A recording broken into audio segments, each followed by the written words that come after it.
बहुत साल पहले एक दूर के गांव में तीन सगे भाई रहते थे। अर्जुन, भीम और चंदन। वे इतने गरीब थे कि कई बार उन्हें एक वक्त की रोटी भी नसीब नहीं होती थी। उनके माँ बाप बहुत पहले गुजर चुके थे और तब से ये तीनों ही एक छोटी सी टूटी झोपड़ी में रहकर जीवन चला रहे थे। अर्जुन सबसे बड़ा था, जिम्मेदार और शांत स्वभाव का। वह जंगल से लकड़ियां काटकर बाजार में बेचता था। भीम बीच वाला था, ताकतवर और मेहनती। वह खेतों में मजदूरी करता। सबसे छोटा चंदन नटखट और होशियार था, जो गांव में कुएं से पानी भरकर लोगों के घरों तक पहुंचाता। एक शाम तीनों भाई बहुत थक चुके थे। झोपड़ी के बाहर एक सूखी रोटी तीन हिस्सों में बांटकर खा रहे थे। तभी अर्जुन बोला, हम हर दिन मेहनत करते हैं, फिर भी जीवन ऐसा क्यों है? भीम ने जवाब दिया, शायद किस्मत में यही लिखा है। चंदन ने धीरे से कहा, लेकिन अगर हम किस्मत को ही बदल दें तो? अचानक उनके पास एक बूढ़ा बाबा आकर बैठा। उसकी आंखों में रहस्य था और चाल में शांति।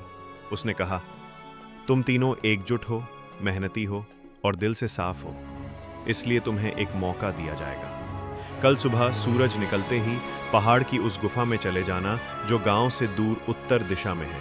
लेकिन याद रखना, जो लोभ करेगा वह सब खो देगा। तीनों भाई एक दूसरे की ओर देखने लगे। उन्हें यकीन नहीं हुआ, पर अगले दिन वे तय समय पर निकल पड़े। सूरज की पहली किरणों के साथ उन्होंने पहाड़ की ओर चलना शुरू किया। रास्ते में कांटे थे, पथरीली चट्टानें थीं, लेकिन उनके अंदर उम्मीद की एक लौ जल रही थी। आखिरकार कई घंटों की यात्रा के बाद वे उस गुफा के सामने पहुंचे।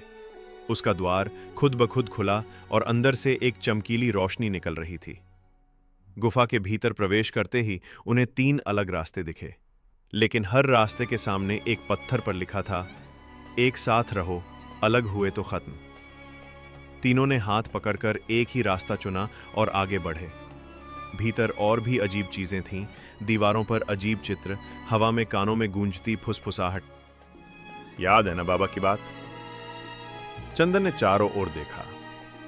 एक कोने में एक पुरानी किताब, एक छोटा सोने का सिक्का और एक मिट्टी की मूर्ति रखी थी। अर्जुन ने वो किताब उठा ली, उसमें ज्ञान था। भीम ने सोने का सिक्का उठाया, उसमें साधारण समृद्धि थी। चंदन ने मिट्टी की मूर्ति उठाई, उसमें विश्वास था। जैसे ही तीनों ने चीजें उठाई, गुफा की जमीन कांपने लगी। चारों ओर अंधेरा छा गया और एक तेज रोशनी में सब गायब हो गया। जब उन्हें होश आया, वे अपनी झोपड़ी के बाहर नहीं थे। उनके सामने एक सुंदर बड़ा घर था। गांव के लोग तालियां बजा रहे थे और हर किसी की नजर उन पर थी। उन्हें समझ नहीं आया कि यह क्या हो रहा है। तभी बाबा फिर से प्रकट हुए। तुमने लोभ नहीं किया, इसलिए तुम्हें जो मिला वो सिर्फ धन नहीं, बल्कि समझ, सेवा और शक्ति है। अर्जुन ने गांव में पहला स्कूल खोला। भीम ने मजदूरों के लिए मुफ्त राशन केंद्र शुरू किया। चंदन ने गांव में एक मंदिर बनवाया, जहां हर कोई शांति और आश्रय पा सके।